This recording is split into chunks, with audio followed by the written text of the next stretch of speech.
That is some good time rock and roll right there. Good times? We're having them right here. It's Excessive Celebration on Crossover Radio. That's radio with a purpose. You can listen to Excessive Celebration on the Crossover app. We're on from 4:30 to 6:30 every Friday. You want to tune in and listen to what we have to say because, well, I'm begging you to. How else can they pick us up, Bill? Well, if you're strong enough, you can probably lift me with two hands. Well, I'm getting lighter. Okay. And Scott's almost there. He's a three-hander right now, but getting there to that two-hand handicap. 174. Ooh. Slimmy. Slimy. Kind of like that stuff on the hood of the car from last week. Test it. Find us on Facebook. Also, Twitter, Excessive Celebration. Comment down below. Like us. Share us. We're shareable. Snort us. If you drop a little blue liquid on us and we turn pink, we're active. We've been activated. That's right. By a bird on a bender, dropping it on a fender. Bill, talk about dropping it on a fender. What's to make of, so far in this very early, infantile, in more ways than one, NFL preseason? You know, there was a point in time in my young... Whoa. Is that a disposal well causing that? I think that bird drove by. I think I may have gotten some in my eye.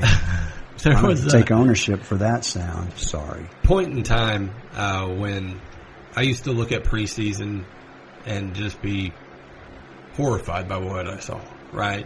You know, I get it, they're practicing and stuff, but horrified by what I saw. Now I take a little bit more, as I've gotten older, a little bit more... clinical? Yeah. A little bit different look at it as far as I kind of like seeing some of these guys that aren't making teams because they're going to make somebody else's team or somebody else's practice squad. Or they're going to play in that other league. Yes. For however long it lasts. Right. And so you'll get some guys that sneak up on people in some places that you would never have thought, well, I didn't see my team draft that guy. And all of a sudden he turns out he's your second linebacker and he's pretty good. So that aspect of it has changed my opinion a lot. I still think there's too many. I still think 4 and 5 ridiculous. games were too many. It's a money grab. I think the best solution to all that, again, has been the joint practices that teams have. You can do, a few more of those and then go to the 1 or 2 games. Yeah, I think 2 would be good. I don't necessarily think we need to stretch out the NFL season. I'm not on that bandwagon by any means. I've heard, the 18-game season. Yeah, you're already so concerned about load management and all this other garbage that you guys can't go out and just play hard anymore. I'm not for more games. And let's be honest, we've seen it to where a lot of these divisions have been set and finalized. These last couple of weeks don't really mean anything, and you're setting people for the sake of setting people so they don't get injured. So if you stretch that out even more, let's just say Drew Brees and the Saints just dominate their division. Well, now I've got to look at, Taysom Hill for 4 games until I get to see Drew Brees in a playoff game. But if I'm a Saints fan, I get to go by that. But I'm going to watch Taysom Hill, which nothing against Taysom Hill. No. He's making waves right now, but it's... Taysom Hill hasn't taken you to a Super Bowl championship. Right. And not saying he won't. No, but he hasn't. But it's one of those things that it's...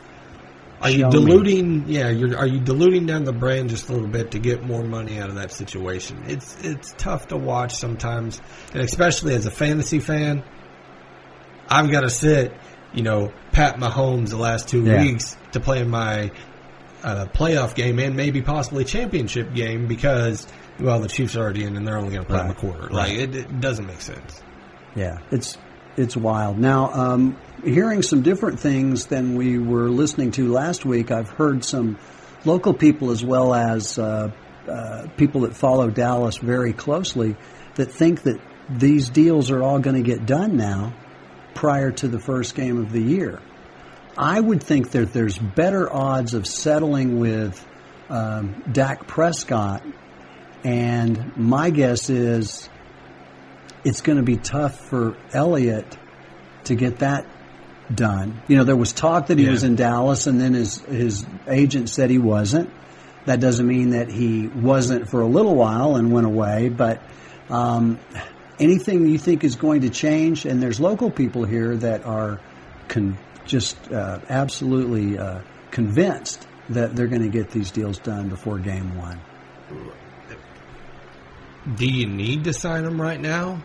I mean, I think Ezekiel is the only one that really expresses concern that you need to sign, and especially this week with Jerry Jones smarting off at the mouth saying Zeke who, and him taking exception to that, so that doesn't help your cause by any means. So I think the only real big deal you need to get done now is Ezekiel, and pay him however much you're going to pay him, but that's the deal you need to get done. Dak and Amari, you can wait and do it during the season. Dak looked better. Yeah. I don't think he threw an incompletion in his time on the field. What a tough spot, too, to have to go over there and play an exhibition game. And I'm sorry, but the Cowboy fans that are saying we don't need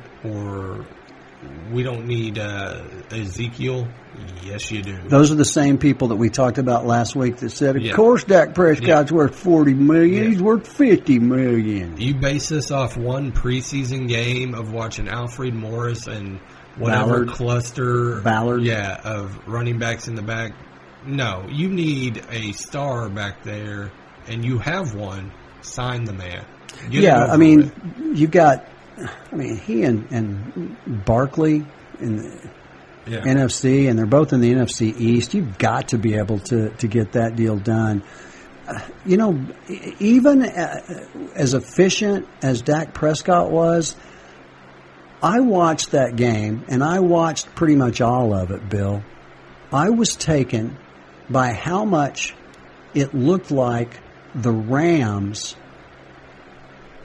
enjoyed playing that game, and it looked like Dallas was pretty much just going through the motions. And maybe I'm watching it expecting, and I'm not like a big Dallas Cowboys fan. I'm for them more than I'm against them, but I don't. It's not a big deal to me if they don't make the playoffs. But I'm watching them. I just don't see they don't look like they're having as much fun as the Rams do, and I don't know if that's coaching or the players or a combination. And maybe it means zero. Maybe, as you were saying, it's preseason. Who cares? But I'm looking for something I can hang my hat on, and I don't see. And then that's the other reason. Joy or urgency or anything. Right. That's the other reason not to get so overly hyped up about not having Elliott back there either is it's a preseason game. Realistically, this is like when OU goes out and plays Little Sisters of the Poor in week 4. Who's getting geared up for that? Nobody's getting geared up for that. You can tell me they're playing hard, but it does not feel like a normal game in a preseason game. There are a lot of situational football, like the team that called timeout to give their kicker, the other team's kicker. Like, coaches work stuff out and figure stuff out to where, okay, 2-minute drill, I want you to do, can we work on this a little bit? Yeah, we'll give you that time. They work stuff out that they want to work on. Sure. So it's, hey, can you show a little bit more cover 2? I want to see how he reacts. This is all a setup and play of practice. This has nothing to do with what they are going to look game time. Right. I can go out there and say, oh, yeah, Minnesota's going to light it up because Thielen's setting the world on fire. Right. But go game time, we're going to be another 8-8 team. And it's just absolutely zero. And for anybody to say that they don't need Ezekiel Elliott is wrong and should just turn off. Well, don't turn off our station. Keep listening to our station to get more educated. But because some of their paws didn't go for any fancy book learning. Hey. All mine were big pictures. You still are kind of a big picture guy. Always. I'll be the micro. You be the macro. Since Lance and Dash are vacationing. They'll be back next week, I hope. So right now you got Scott, Bill, macro, and micro. Ooh. Sounds pretty interesting. We're just getting we're like the Shaq of podcasting radio right now. We? We have Lance and Dash. Right. Micro, Macro. Yes. What else we got for nicknames? None that we can say. Okay. On the air. Sweet cheeks. We're going to come back in a minute, Bill. We'll talk a little bit more college football. We got some games coming up this Saturday. When this airs, it'll be tomorrow. Ooh. We'll do that. My future self can't wait. And then we'll either take a look at some schedules here or might pull out a list or two and have Bill comment. Bill, you need to comment on who we are, where we're going, how people care. Well, we are Micro and Macro here on Excessive Celebration, only on Crossover Radio. If you'd like to comment, do so right now under the link. Right there. You see it? You see it? Right there. Yep. Click that. Comment. Share us. We're shareable. Like us. Love us on Facebook.com and on Twitter.